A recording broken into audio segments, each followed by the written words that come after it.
Assalamu alaikum. We are in day two, okay, of our Master Your Calm series. We're doing it 10 days, and every day we're doing 10 minutes of going back to calm when you feel triggered, when it's crazy out there with your kids, when you get back from work and the house is a mess and you're having a tough day, can't keep your cool, and the yelling and screaming and the scream fest is going on. All right. So today we're going to be talking about the pause technique on day two. So hi again. Assalamu alaikum. If you have not listened to the day one, go ahead and listen to that. But I want to reintroduce myself. My name is Tasneem Nomani. I am an emotional mastery coach, especially for parents. So yesterday we talked about understanding your truth. Today we're diving into what I call the pause technique. This has really been a game changer. It's very simple and practical to do, but sometimes we just forget. We forget. Breathe, take a breather, stop, and recognize our emotions. Okay, so it's especially when you're seconds away from yelling, crying, or saying something that you regret. That is when we want to implement this pause technique. Okay, so remember those moments when your kid spills milk all over the floor in the kitchen. You just cleaned up the kitchen, or you just cleaned the dishes, and you just want to scream like, why can't you be more careful? Or you're so clumsy, etc., etc. But before you go that full Hulk mode with the veins popping and you're turning all red, just want to use this pause technique. Okay, it can help you press the brakes, um, take a breather, even when you're on that verge of losing it. Okay, so I'd like to give myself at least 90 seconds. Okay, I look at the clock and I see the situation, take a step back, try to change my perspective. All right, deep breath, focus on the sensation of the breath. Okay, this is not just, quick breaths. If you remember when you're stressed out, we forget to do a couple of deep belly breaths.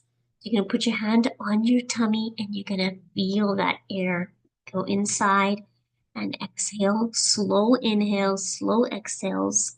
It sounds really simple, but it sends calming signals to your brain. Okay? Otherwise, that stress response will go on, it'll kick in, and you'll see yourself yelling and screaming and just reacting. Okay.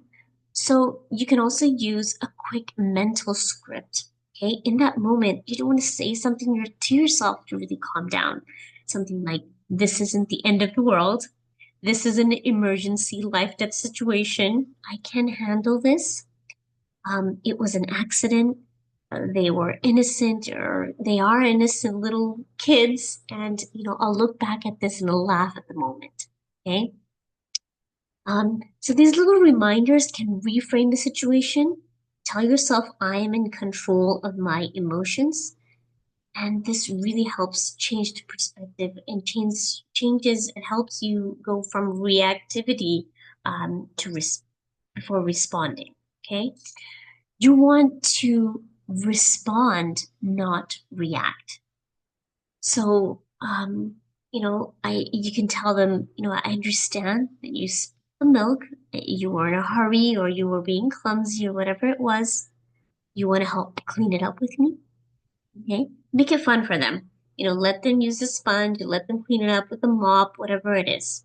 Or if they're having a tantrum, not wanting to change their clothes, getting in their pajamas, you want to ask them, or you want to read a fun book together. Let me help you. I can help you change into your favorite pajamas. What would you like to wear instead? Um, so give them another perspective, try to change their mind, give them a few options to help shift their frustration, and that will help to shift your frustration. So this pause technique is like pressing the reset button before your emotions take over.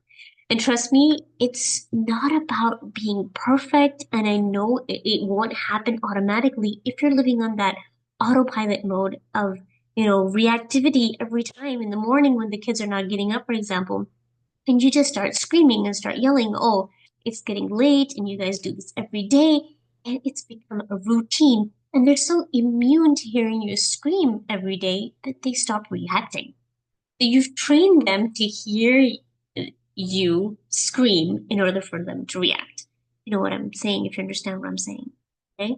So think back at this pattern of yours and recognize what's happening. Is it happening every single day? Is it happening for a certain thing in their life? Something like every morning it starts off like that, and that is sending that stress reactor through your brain, and that's how you respond every day. And that's the same way they will respond every day. All right? So trust me, it's not about being perfect. As I said, it is about practicing this every single day, being mindful of the way you react. Some days it will be easier than the others, but each attempt is a progress. So, my challenge for you today is really, really simple. Just pause before you react, before you even say anything that comes out of your mouth, anything you say, just give a few seconds of breathing before you react to the situation. Be it with your husband, be it with your kids, be it with your colleagues at work. Next time you feel triggered, take one deep breath, count to three, and just notice how it shifts your response. Let me know how it works. I'd love to hear about your wins, your big or small. It doesn't have to be a big win, or it can just be a small win. Um, that you stayed quiet a few seconds, you let your brain and your mouth connect before responding with your kids. Let me know how it goes. As you guys know, I have created a Master Your Emotions, Master Your Calm guide. And this is something that have really helped me in my life. Every single day, I sit down with my journal and I write about what is it that I'm feeling, why I felt triggered at that situation, if I was upset, what made me upset, and I put down a few detailed questions that you can write in your journal to figure out, what your triggers are, what your patterns are, and how you can shift from feeling sad, disconnected, going back to gratitude. What kind of things should we be thinking about? So I'd love for you to try it out. You can ask me for the link. I'll send it to you, and it's also in my Instagram, Tasneem K No Money, and it's in the bio there. Check it out. Let me know how it goes. I'll see you for the next one.